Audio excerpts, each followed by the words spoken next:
अस्सलामुअलैकुम my social media family. उम्मीद करती हूँ कि आप सब लोग हमेशा की तरह खुशबाश होंगे और हिफ्ज़ो अमान के साथ होंगे।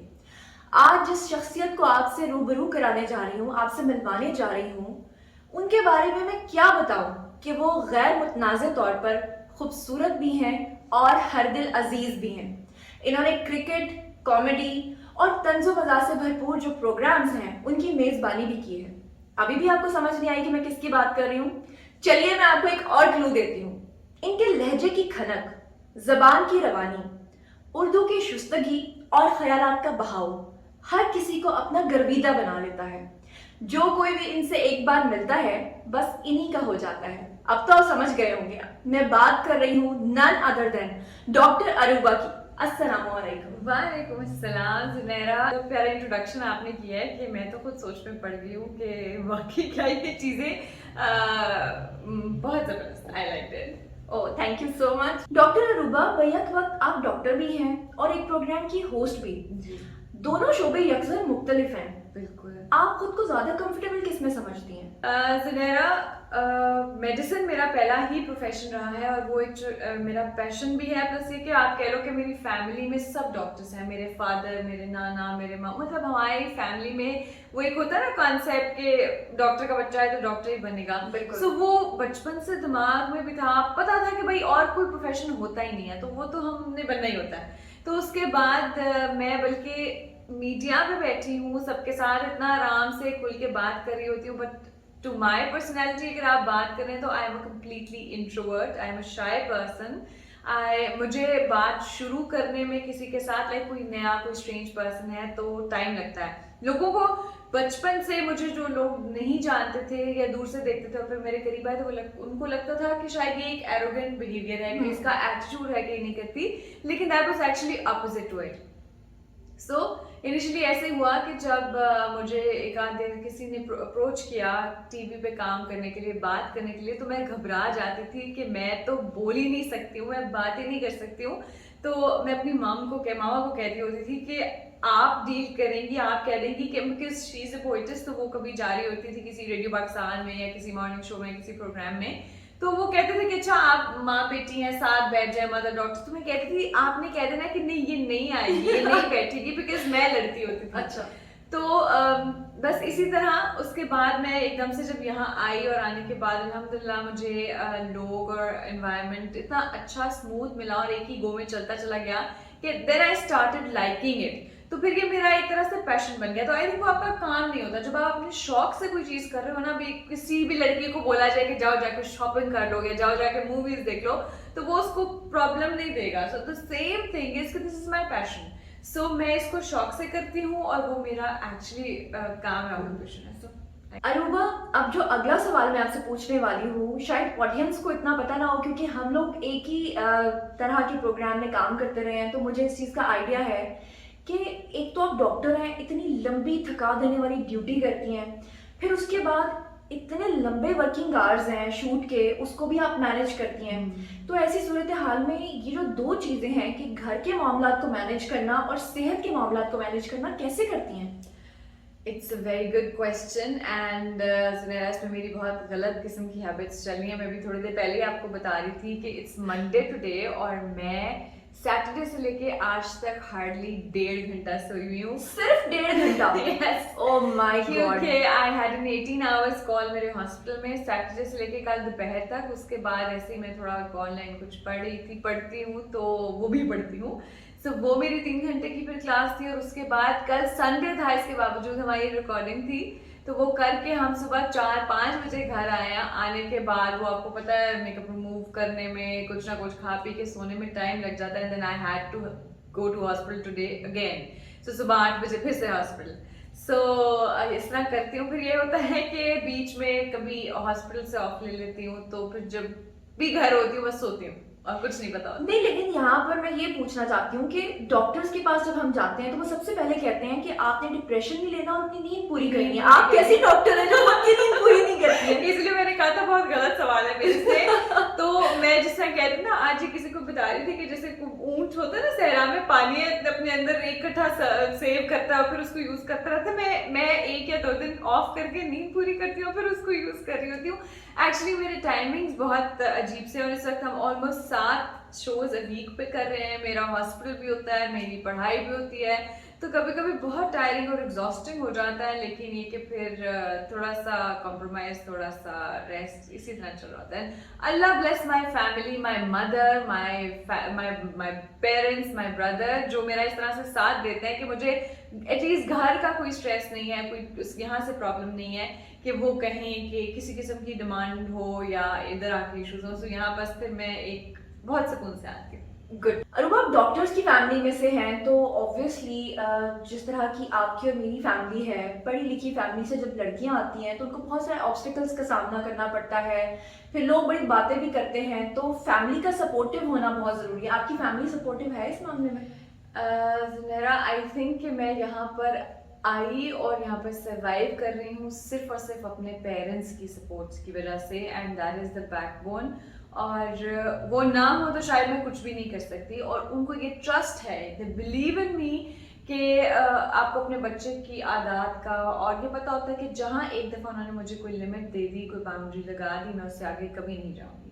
जैसे सबसे पहले मुझे, अगर मैं आपको एग्जांपल दूं, कि मुझे एक ड्रामा की ऑफर हुई थी जियो के ऊपर, तो it was many years ago. तब तो मैं I was just a doctor, तो मेरा बड़ा हुआ कि बहुत बड़ी सी कास्ट थी और मेन उसमें रोल था और चैनल भी अच्छा था। आई आस्क्ड माय फादर कि if I can do that, तो उन्होंने कहा कि बेटे आप ड्रामा ना करें, आप होस्टिंग कर लें। अच्छा, मैं एक तो अभी आपको मैंने बताया मैं इतने बोलने वाली थी नहीं कि मैं स्पॉन्टेनियस बोल सकूं, और दूसरी बात ये कि मैंने कहा कि भाई या तो मुझे कहते ना कि आप बिहाइंड द कैमरा चले जाओ, आप प्रोडक्शन टीम में चले जाओ, कैमरा के सामने आना प्रॉब्लम होता है तो क्या फर्क पड़ता है कि ड्रामा हो या होस्टिंग हो, बैठे तो सामने हो। ऐसा रिग्रेट करने से बेहतर एक दफ़ा मैं स्क्रिप्ट सुनूं और ये, बट देन जब मैंने सुना तो मुझे लगा कि मैं वाकई नहीं कर सकती ना, क्योंकि उसके टाइमिंग्स ऐसे होते हैं, आप किसी लोकेशन पे जा रहे हैं, 15 दिन रह रहे हैं, तो ये तो वाकई बड़ा मुश्किल है, स्पेशली एक लड़की जो कि बिल्कुल मीडिया से, जिसका पता ही कुछ नहीं, जिसको कुछ नहीं पता मीडिया का।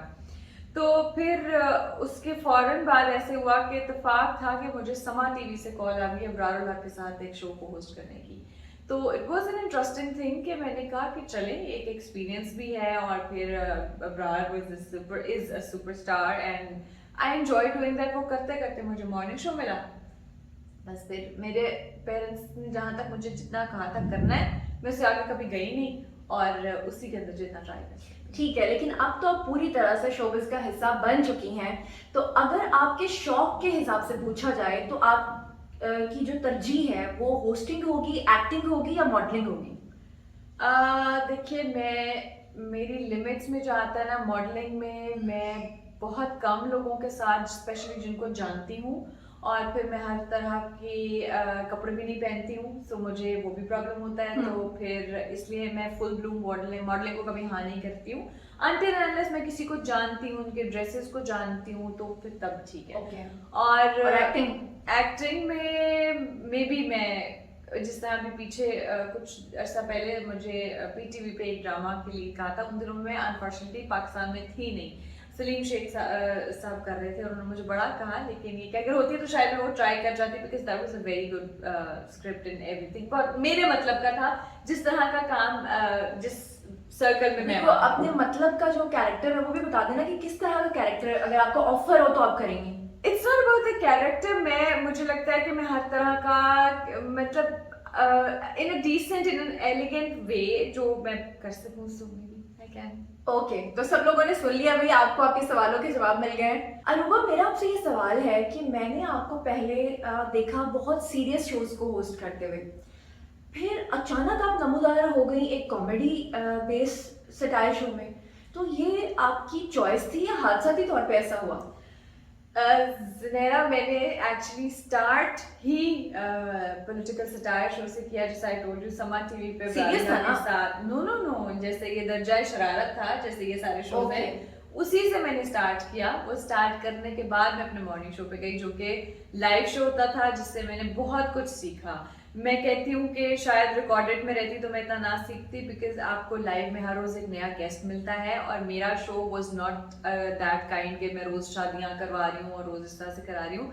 मैंने 5 दिन में 5 तरह के टॉपिक्स रखे थे कि एक दिन हेल्थ है, एक दिन सेलिब्रिटीज है, एक दिन पॉलिटिशियंस हैं, एक दिन आपके सोशल इश्यूज हैं। तो वो हर तरह के लोगों से मिल के इंटरेक्शन होके मैंने 2 साल का शो किया, और मैंने इतना कुछ सीखा। उसी के साथ फिर मैंने उसके पैरेलल पीटीवी पे भी शो स्टार्ट कर दिया, जो कि मेरा ख्याल है अब तक चल रहा है, अब तक वो शो चलता है। वो पीटीवी तो आपको पता है, मेरे भी बहुत सारे ड्रामास लगे होते हैं, लोग मुझे मुबारकबाद दे रहे होते हैं कि हाँ। आपका नया सीरियल हमने देखा। मैं भी बताती नहीं हूँ, मैं कहती हूँ हाँ ठीक है, थैंक यू, बस मेरे पास टाइम नहीं तो है। वो शो अब तक चल रहा है। और उसके बाद फिर उसके साथ साथ मैं क्रिकेट में लाहौर कलंदर्स के साथ साथ ही पीएसएल के साथ, फिर जब 2020 में ये कोविड की आमद हुई, then I came switch to this show, और बस उसके बाद भी ये चल रहा है। अरूबा, अब प्रोफेशनल तो हमने बड़ी बातें कर ली हैं, थोड़ी सी पर्सनल बातें होनी चाहिए।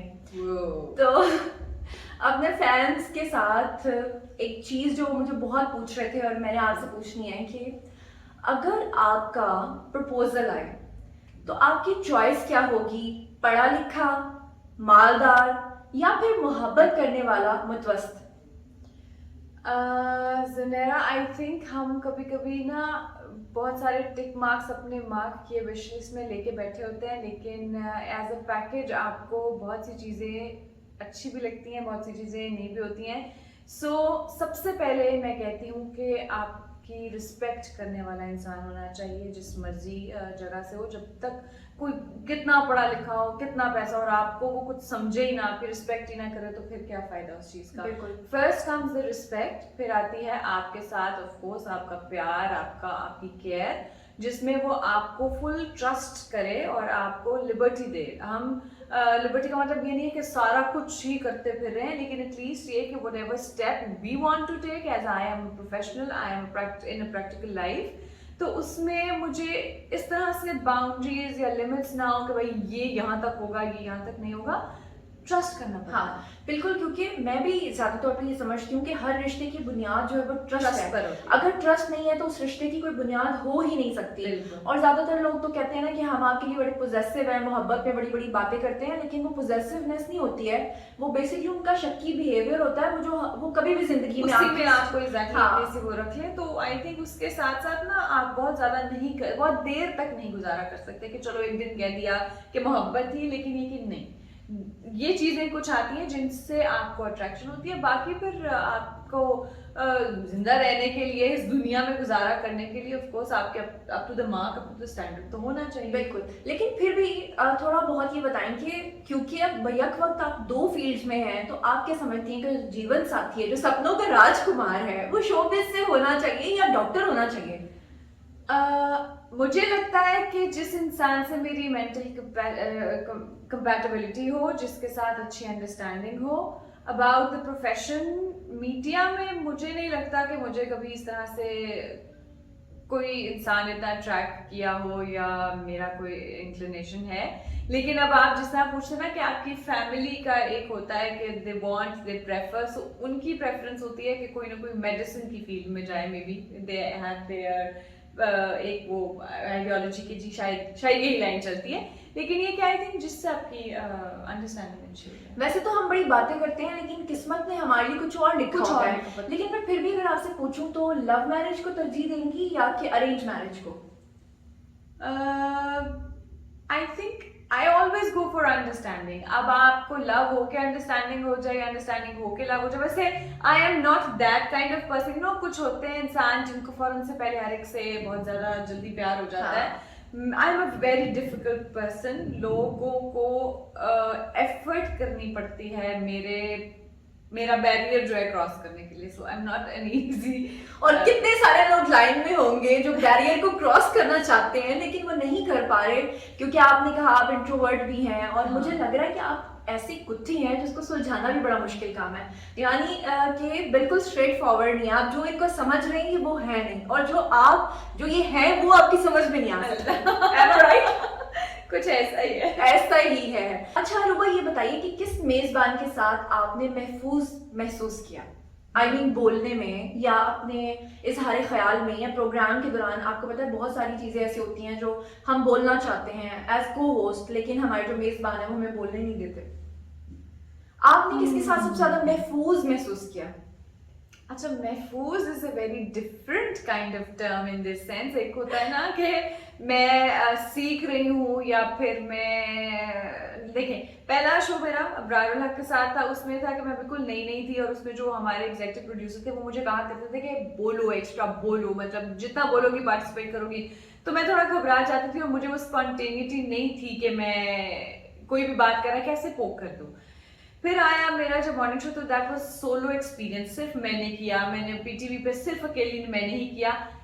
आफ्ताब साहब के साथ आके ये था कि इनके यहाँ पर एक तो टीम काफ़ी बड़ी सी होती है और लिमिटेड टाइम होता है, लेकिन ये कि अगर आप अच्छी बात कर रहे हैं और आप सेंसिबल बात करते हैं तो वो ज़रूर सुनते हैं, ज़रूर अप्रिशिएट करते हैं, ज़रूर उस शो का पार्ट बनाते हैं। और लेकिन अगर उन्हें लगता है कि आप अप्रोप्रिएट तरीके से नहीं कर रहे हैं तो उसको वो फॉर्मुलेट करके आपको बता देते हैं कि ऐसे नहीं, ऐसे कर दो। हाँ। तो इनके साथ रह के सीखने को बहुत कुछ मिलता है। लेकिन ज्यादातर आर्टिस्ट जो हैं वो मैंने देखा है कि आफ्ताब साहब ने जिनको बनाया वो लोग हमेशा उनसे इनसिक्योर ही रहते हैं। उनको लगता है कि आफ्ताब साहब थोड़े से ना रूड हैं या थोड़ा सा इंसल्ट कर देते हैं। ये आर्टिस्टों का कुछ ख्याल है? ये तो मैंने आफ्ताब साहब से भी पूछा था, तो क्योंकि आप टीम का हिस्सा हैं तो कोई भी कमेंट करना चाहें इस बारे में। ज़ुनैरा, आई थिंक कि देखें, आपके पेरेंट्स जब आपको कुछ सिखा रहे हैं, कुछ बता रहे हैं, आपने एक बार गलती कर दी, आपने जब उसको बार बार रिपीट किया, या कभी कभी उनका मूड ख़राब होता है तो वो आपको कुछ कह देते हैं, आप ऊंचा नीचा बोल देते हैं, तो आप दरगुजर कर देते हैं। इसी तरह हम स्कूल्स में पढ़ते आए हैं, कॉलेजेस में पढ़ते आए हैं, सो बिल्कुल डांट पड़ जाती है, आपको उसको दरगुजर करना पड़ता है। बिकॉज आई डोंट थिंक कि अगर उन्होंने अपनी टीम में किसी मेंबर को रखा है तो उससे कोई ग्रज रखेंगे या जान के उसको कुछ कहेंगे।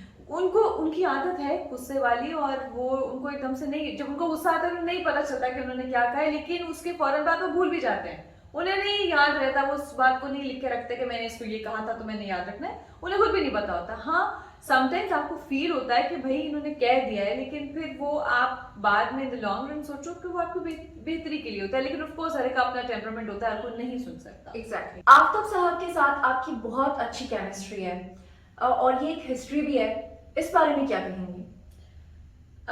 ज़ुनैरा, आई थिंक कि मैंने देखा है आफ्ताब साहब को कि जहाँ पर वो किसी टैलेंट को देखते हैं ना, वो बहुत खुश होते हैं। अब जिस हमारे शो में जब काशा आई, उसने आते ही बताया कि वो वॉइस ओवर आर्टिस्ट है, वो गाना गाती है, तो उन्होंने उसके लिए प्रॉपर सेगमेंट्स डिजाइन किए कि अगर वो दरबार है तो उसको मुगन्निया बनाया, अगर वो एक ढाबा है तो उसमें उसको वो भिकारन बना के आते हैं कि उसके लिए हर तरह का उन्होंने प्लेटफॉर्म कि वो गा सके, कि वो मतलब वो जो चीज़ उसको सूट करती है वैसा कैरेक्टर बनाते हैं।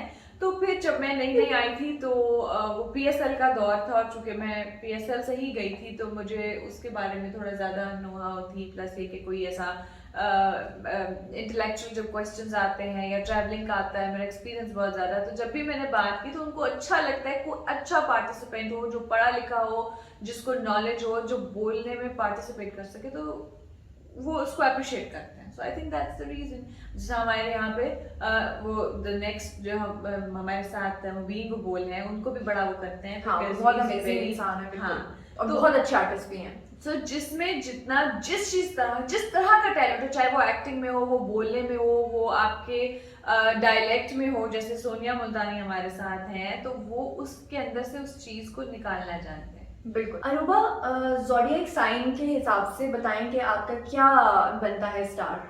इंटरेस्टिंग बात है कि मैं कस्प के ऊपर आती हूँ, अ डेट जिसमें पिछला और अगला दोनों स्टार्स आ रहे होते हैं। सो मैं 22 सितंबर हूँ, तो जिसमें वर्गो भी आता है, जिसमें लिब्रा भी आता है।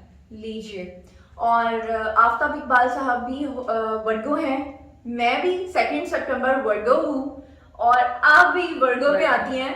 वाह जी वाह। और उस वक्त आपको पता है कि जब मैंने आफ्ताब साहब का इंटरव्यू किया तो मुझे ये लगता था कि जब सेम स्टार्स होते हैं ना तो वो उनकी आपस में बनती नहीं है, क्योंकि सेम एक जैसी नेचर होती है तो वो हमेशा एक दूसरे को ना वो करते हैं। लेकिन आफ्ताब साहब ने कहा कि नहीं, मेरी वर्गोस के साथ बहुत अच्छी बनती है। वाह। तो मैंने भी शुक्र का सांस लिया, सुख का सांस लिया, और फिर मैंने सुकून से उनका इंटरव्यू किया कि नहीं भी आज ही इतना कहा है, चलो इतने में तो अच्छा इंटरव्यू हो जाएगा। तो अब ये बताइए कि आपकी हॉबीज क्या हैं? हाय, मेरा ख्याल है जो जो मेरी हॉबीज है ना उनको मैंने अपनी प्रैक्टिकल लाइफ में ले आई हूँ। मैं कोशिश करती हूँ अपने आप को अच्छे कामों में बिजी रखूँ। अच्छे का मतलब ये है कि प्रोडक्टिव काम। I love my medicine, I love my media part, my hosting part. इसके अलावा आई थिंक कि जब आपके पास स्पेयर टाइम होता है तो shopping and movies and makeup. Shopping और मेकअप तो हर लड़की का है ख्वाब ना? होता है, लेकिन मुझे लगता है इवन कि रीडिंग, हाँ। I love reading. जब मैं एक दफा पढ़ना स्टार्ट करती हूँ ना तो फिर ब्रेक नहीं लगती है। और रीडिंग का बहुत अच्छा फॉर्म हमारे पास नेटफ्लिक्स आ चुकी है। सो तो रीडिंग में ज्यादातर किस तरह की बुक्स पढ़ती हैं? अब जिस तरह मेरा शुरू से रूटीन रही थी बीइंग अ मेडिकल स्टूडेंट, तब इतना टाइम नहीं मिला करता था। लेकिन I go for more like stories of thriller kind of things, जिनके साथ थ्रिलर होती हैं। या इट्स नॉट कि मैं into a romantic kind of book. हाँ, वो बीच में साथ साथ टच रहता है तो दैट्स फाइन, बट मैं ज्यादातर इस टाइप के नॉवल। बहुत कम लोगों को ये बात पता होगी कि आपकी जो वालिदा हैं वो भी शायरी से बड़ा शगफ रखती हैं और फारसी शायरी भी आई थिंक करती हैं। तो आपका शायरी से कोई है लगाव?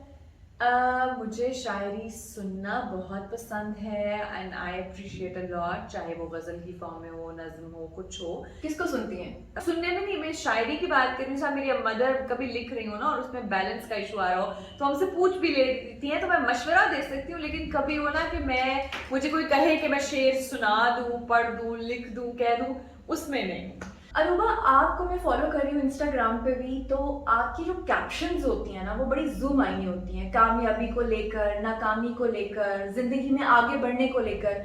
उसमें ज़्यादातर मैसेजेस इस तरह होते हैं कि आप गिरते हैं, फिर उठते हैं, फिर उठते हैं, फिर आप जो फर्स्ट फ्लाइट वाला जो सीगल वाली कहानी है वो उसको कहीं ना कहीं नरेट करती हैं वहाँ पर। तो मतलब ये जो बड़े जूम आईनी किस्म के जुमले होते हैं ना, बार बार मेरे दिल में सवाल आता है। और मैंने स्पेशली सोचा था कि जब मैं अरूबा से मिलूंगी तो मैं इनसे पूछूंगी कि इसके पीछे कोई छुपा हुआ दर्द है या कोई छुपा हुआ मैसेज है, या फिर हर मैसेज के लिए मैं आपको कॉल करके पूछा करूँ अरूबा इसका क्या मतलब है? सुनैरा, हर वक्त जब क्योंकि मैंने तो रोज ही लगाना होता है तो हर रोज कोई वाकया नहीं होता। लेकिन ऑफ कोर्स आपकी जिंदगी में, मेरा नहीं ख्याल कि किसी की जिंदगी आपको इतनी स्मूथ चल रही है कि कभी कोई अप्स एंड डाउन आए नहीं। हर एक की जिंदगी में आते हैं। और द बेस्ट पार्ट, आप उस एक्सीडेंट से, उस एक तल्ख एक्सपीरियंस से ये है कि आप उसको एज अ फेलियर ना लें, आप उसको एज अ ड्रॉबैक ना लें, एक ऑब्स्टिकल ना लें कि वो आपकी जिंदगी को वहां पर रोक दे। आप उसको एज एन एक्सपीरियंस लें कि एक लेसन सीखें उससे कि ये इस तरह किया था तो ऐसा हो गया, अब दोबारा इसको बेटर कैसे किया जा सकता है, या फिर यहाँ जाए नहीं जाए, या फिर उसको दूसरी तरह से लाए। तो मैंने हमेशा जो भी हमारी जिंदगी में देखिए, आप एक काम कर रहे हैं, या वो सही हो जाएगा या गलत हो जाएगा। तो गलत हो जाए जब, तो मैं कोशिश करती हूँ कि हमेशा आगे बढ़ूँ। मैं कभी रुकती नहीं हूँ। मैं कभी, बंदा डाउन होता है, मूड लो होता है, लेकिन मेरी हमेशा कोशिश होती है कि हर जिंदगी के एक्सपीरियंस में एक पॉजिटिविटी देखूं, क्योंकि अल्लाह हमें जिस भी प्रोसीजर से गुजारता है उसका कोई मकसद होता है। कभी कभी हमें अकल देने के लिए होता है, कभी हमारी आंखें खोलने के लिए होती है, कभी हमें दुनिया की नौहा देने के लिए होता है। एक थोड़ा सा टफ सवाल पूछूंगी। जो सबसे ज़्यादा मेरे पास कमेंट आया वो ये था कि मोस्टली ख़वातीन जब भी किसी फील्ड में काम करती हैं तो लोग वैसे ही उनके बारे में बातें बनाना शुरू करते हैं, र्यूमर्स फैलती हैं। जब से आपने खबरदार में काम शुरू किया, लोगों ने आपके हवाले से भी बड़ी फजूल किस्म की मन घड़त बातें बनाई। तो उस हवाले से अगर आप कुछ अपने फैंस के साथ डायरेक्टली, वो अब आपको सुन रहे हैं, कुछ कहना चाहिए, क्योंकि बहुत सारे लोगों ने आप लोगों पे वीडियोस बनाए, पता नहीं क्या क्या किया, तो मैं इसलिए मन घड़त का लफ्ज इस्तेमाल कर रही हूँ। तो आप जो भी कहना चाहें, लोग आपके सामने बात कर सकती हैं। जुनैरा, देखें तो ये बेशक बड़ा अच्छा प्लेटफॉर्म यूट्यूब या डिजिटल मीडिया हमारे हाथ में आ चुका है कि हर कोई आ सकता है, हर कोई सोशल मीडिया वर्ल्ड पर आ सकता है। लेकिन इस बात का मतलब ये नहीं है, देखिए हम जो भी काम करते हैं ना, हमें उसके साथ सिंसियर होना बहुत ज़रूरी है, हमारी ऑनेस्टी, हमारी लॉयल्टी, क्योंकि खाली उसका आपको नियत का अजर मिलता है। ये नहीं है कि आप कहीं से भी कोई चलाएं और मसाला लगाएं, अपना चैनल अपने व्यूज़ बढ़ाने के लिए, अपने रेटिंग्स के लिए, सब्सक्राइबर्स के लिए बोल दें, और चाहे अगले की ज़िंदगी बर्बाद हो जाए, अगले को कुछ हो जाए, बिल्कुल बहुत ज़रूरी है। देखिए इसलिए हम कहते हैं कि र्यूमर्स हैं, और ये अफसोस है। मैं बहुत दफ़ा अपना शो जब ओपन माइक कैफे कर रही होती हूँ आफ्ताब साहब के साथ, तो मैं हल्का फुल्का जब कभी मीडिया से इस तरह से टॉपिक आया, मैंने वहां जिक्र जरूर छेड़ा, और वो बड़े अच्छे से बड़े आराम से कहते हैं कि जी ये गटर मीडिया है, और ये आफ्ताब साहब का कहना है, और वो यही कहते हैं कि चलें आपका थंबनेल लगा के अगर किसी की रोजी रोटी चल रही है, किसी को ठीक है, लेकिन वो एक हद तक होना चाहिए। आप उसको बहुत ज्यादा जब करते हैं, मैंने आज तक कभी इतना स्टैंड लेके इतना ज्यादा नहीं बोला, क्योंकि ये रूमर्स हैं और मैं इस पे बहुत ज्यादा रिएक्ट करूं तो मैं उन्हीं लोगों को मजीद लाइमलाइट में लेकर आ रही हूँ और उनको बता रही हूँ कि जी आप का जो चीज थी वो इतनी वैल्यू रखती है कि मैं उसको डिस्कस करूं। तो I think the best thing is कि मेरा दिल मुतमईन है, मुझे कोई इश्यूज नहीं है, कोई प्रॉब्लम्स नहीं है, मैं आराम से काम कर रही हूँ, और मेरे पेरेंट्स दे ट्रस्ट मी।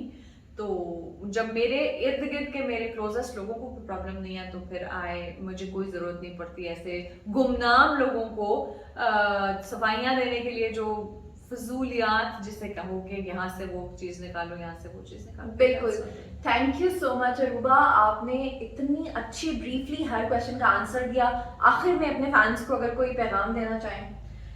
मेरी तरफ से पैगाम यही है कि आपके नसीब में जो खुशियां लिखी हैं, जो रिस्क लिखा है, जो कामयाबी लिखी है, वो आपको मिलनी ही मिलनी है बेशक। और इसका मतलब आपको आपका राब्ता डायरेक्ट आपके रब से होना चाहिए और आपकी अपनी मेहनत और नीयत से होना चाहिए। अगर आप किसी और को देख के उसको कॉपी करें, या आप सोचें कि उसका नाम खराब करने से, उसका काम खराब करने से आप आगे चले जाएंगे, तो आपकी सारी स्ट्रगल जो है उसको गिराने में लग जाएगी, बजाय इसके कि अपने आप को आगे ले जाने में। इसीलिए जैसे आप कह रही थी कि मेरी पोस्ट होती है, मैं हमेशा कोशिश करती हूँ कि पॉजिटिव बात करूँ और ब्राइटनेस की तरफ लेके जाऊँ, उसमें कहीं नेगेटिविटी ना आए।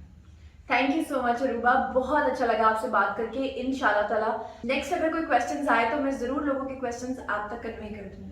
जरूर जुनैरा, मुझे बहुत अच्छा लगा आपसे मिलके और Thank you. जिस तरह से कॉम्प्रिहेंसिव तरीके से आपने सवाल किए, एंड आई थिंक कि मैंने जस्टिस किया आपके क्वेश्चंस के साथ। Thank you.